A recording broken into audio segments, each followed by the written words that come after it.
안녕하세요. 오늘은 2월 18일 수요일입니다. 오늘 말씀은 요한복음 6장 30절부터 40절까지입니다. 말씀을 봉독해 드리겠습니다. 그들이 묻되 그러면 우리가 보고 당신을 믿도록 행하시는 표적이 무엇이니이까? 하시는 일이 무엇이니이까? 기록된 바 하늘에서 그들에게 떡을 주어 먹게 하였다 함과 같이 우리 조상들은 광야에서 만나를 먹었나이다. 예수께서 이르시되 내가 진실로 진실로 너희에게 이르노니 모세가 너희에게 하늘로부터 떡을 준 것이 아니라 내 아버지께서 너희에게 하늘로부터 참 떡을 주시나니 하나님의 떡은 하늘에서 내려 세상에 생명을 주는 것이니라. 그들이 이르되 주여 이 떡을 항상 우리에게 주소서. 예수께서 이르시되 나는 생명의 떡이니 내게 오는 자는 결코 줄이지 아니할 터이요 나를 믿는 자는 영원히 목마르지 아니하리라. 그러나 내가 너희에게 이르기를 너희는 나를 보고도 믿지 아니하는도다 하였느니라. 아버지께서 내게 주시는 자는 다 내게로 올 것이요 내게 오는 자는 내가 결코 내쫓지 아니하리라. 내가 하늘에서 내려온 것은 내 뜻을 행하려 함이 아니요 나를 보내신 이의 뜻을 행하려 함이니라.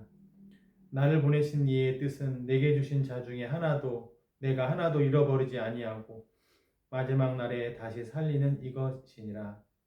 내 아버지의 뜻은 아들을 보고 믿는 자마다 영생을 얻는 이것이니 마지막 날에 내가 이를 다시 살리리라 하시니라. 아멘. 예수님은 우리를 살리시는 분이십니다. 우리를 살리시기 위해서 이 땅에 오셨어요. 우리가 죄 때문에 힘들어하고 죄 때문에 죽을 수밖에 없는 우리를 살리기 위해서 예수님께서는 하나님의 뜻을 이루셨습니다. 그것은 십자가에서 죽는 것이었습니다. 이러한 예수님을 믿게 되길 바랍니다. 여기에 사람들이 30절에요. 우리가 보고 당신을 믿도록 행하시는 표적이 무엇이니까? 우리가 당신을 믿도록 하기 위해서 행하시는 표적이 무엇이니까? 이렇게 얘기해요. 그러면서 사람들은 만나의 모세가 광야에서 이스라엘 백성들을 인도할 때 만나가 내려준 것을 그들은 믿고 하나님께서 우리와 함께 하신다고 하는 표적으로 보았다는 겁니다. 그래서 모세도 따르고 하나님도 믿었다라고 생각할 수가 있어요. 그것이 하나의 표적이었죠. 이때 예수님께서는 만나보다도 더 나은 생명, 그러니까 만나라고 하는 것은 배고픔을 해결하는 거잖아요. 어떻게 보면 살기 위해서 먹어야 되는 것이고 그것을 뛰어넘는 양식이 있다는 것을 예수님은 말씀합니다.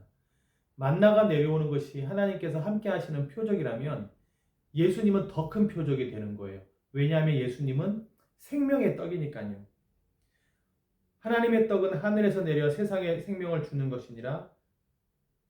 세상에 내려 생명을 주는 떡. 만나도 생명을 주죠. 그러나 그건 제한적이죠. 계속 먹어야 되는 것이죠. 먹어도 배고프고 새로운 것을 먹고 싶어지고 그래도 배고프고 그러나 생명의 떡은 한 번만 먹어도 되는 예수님을 생명의 떡으로 내려주신 것 이것이 진짜 표적이 되는 것입니다. 하나님께서 우리를 살리고자 하시는 사랑하신다고 하는 증거가 바로 예수님을 이 땅에 보내주신 거예요. 만나를 내려주신 것도 사랑의 표시이지만 예수님을 보내주신 것은 더 큰 표적이고 더 큰 은혜이고 영원한 것이고 더 많은 대가를 지불하는 것이죠.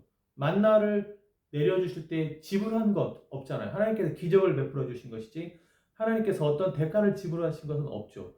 그러나 생명의 떡이신 예수님을 보내주실 때는 독생자를 보내주신 것이고 아들을 죽게 하시는 것이고 많은 대가를 피 흘림을 지불한 것이다.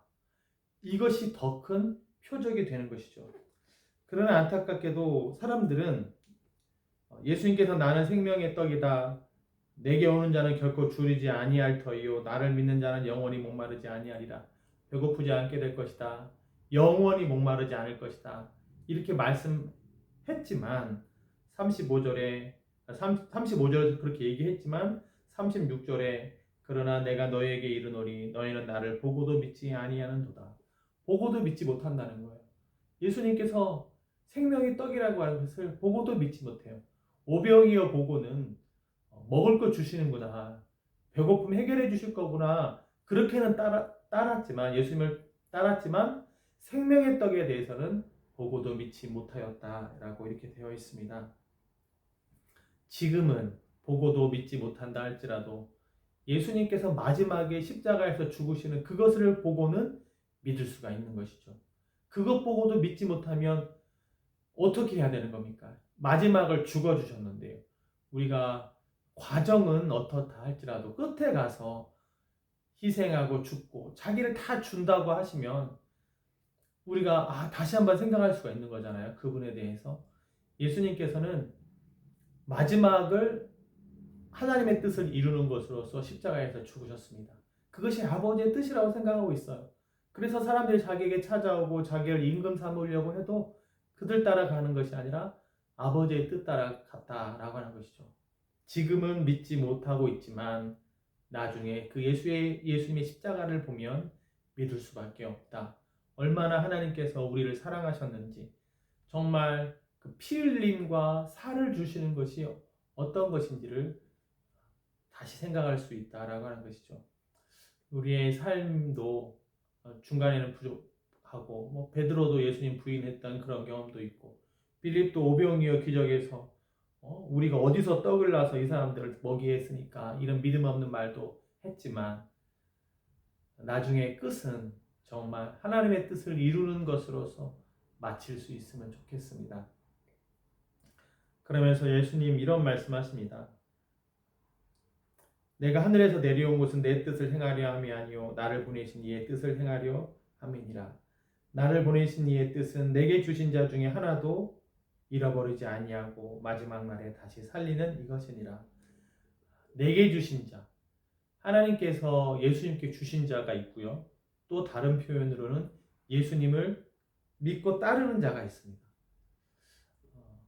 어떤 사람을 하나님께서 보내시는지, 또 어떤 사람이 예수님을 믿고 따르는지 우리가 단정 짓지 않으면 좋겠어요. 단정 짓는다는 것은 이 사람은 하나님 따르기로 결정한 사람, 예정한 사람, 하나님이 보내신 사람이야. 이 사람은 하나님이 보내신 사람이 아니야. 이렇게 단정하지 않으면 좋겠습니다. 단정할 수도 없어요. 하나님이 보내신 사람인지 하나님이 안 보내신 사람인지, 우리가 이 사람 나중에 어떻게 될지 이런 건 우리의 영역이 아닌 것 같습니다. 다만 여기에서 이 예수님 말씀 중에 이 말씀이 마음에 와닿습니다. 37절에 아버지께서 내게 주시는 자는 다 내게로 올 것이요 내게 오는 자는 내가 결코 내쫓지 아니하리라. 내게 오는 자는 결코 내쫓지 아니하리라. 내게 오는 자 안에는 여러 많은 사람들이 있겠죠. 왕의 신하도 있을 수 있고, 또 몸이 불편한 사람도 있을 수 있고, 여러 가지 많은 직업에 있는 사람도 있을 수 있고, 또 여러 다양한 마음의 어려움과 상처를 갖고 있는 사람도 있을 수 있겠는데, 내게 오는 자는 그가 누가 됐든 내가 결코 내쫓지 아니하리라. 우리가 교회를 예수님의 몸이라고 하잖아요. 그래서 교회 간다고 하는 것은 예수님께 간다고 하는 것도 되는 거거든요. 지금 보이는 예수님이 계신 게 아니니까요. 예수님 살아계실 때도 예수님 따르는 사람들 중에는 여러 가지 많은 사람들이 있었어요. 그 사람들이 다 예수님 믿고 병도 고치고 새로워졌습니다. 그러므로 교회도 주님께 오는 자는, 교회에 오는 자는 누구도 내쫓는 것을 할 수 없다. 하면 안 된다. 예수님도 그렇게 하지 않으셨으니까요. 그리고 우리가 이 사람이 하나님이 보낸 사람인지, 또 이 사람이 예수님 따르기로 작정된 사람인지를 우리가 알 수 없으니까요. 하나님의 선택은, 하나님의 주권은 있지만 우리는 이 땅 가운데 예수님과 같이 내게 오는 자는, 교회에 오는 자는 누구도 내쫓을 수 없다. 다 이해하고 받아주고 용서하고 그렇게 해야 된다라고 하는 도전을 받습니다. 왜냐하면 예수님도 그렇게 하셨으니까요. 그리고 예수님이 나를 받아주셨기 때문에 그렇습니다. 세상은 신분에 따라서 들어오고 못 들어오고 다르게 대한다 할지라도 교회만큼은 주님의 몸이니까, 예수님 머리로 하는 곳이니까요. 주님께 오는 자에 대해서 우리가 복음을 전하고 또 섬김으로 친절하게 할 수 있으면 좋겠습니다. 예수님께서도 내게 오는 자는 내가 결코 내쫓지 아니하리라. 내쫓을 수 있는 권한도 있으시겠죠. 예수님도 선택할 수 있으시겠죠. 그러나 내게 오는 자는 내쫓지 아니하겠다. 주님, 저는 죄인입니다. 저를 용서하여 주십시오. 주님, 저는 죄인입니다. 저를 떠나 주십시오. 이렇게 주님께 찾아오는 사람에 대해서 주님은 내쫓지 않겠다. 은혜 받는 길입니다. 주님께 가는 게 은혜 받는 것이고 용서받는 것이고요. 회복되는 것이고요. 그 사랑을 마지막 십자가에서 보여주면서 최고의 표적, 최고의 증거를 보여주셨던 것이죠.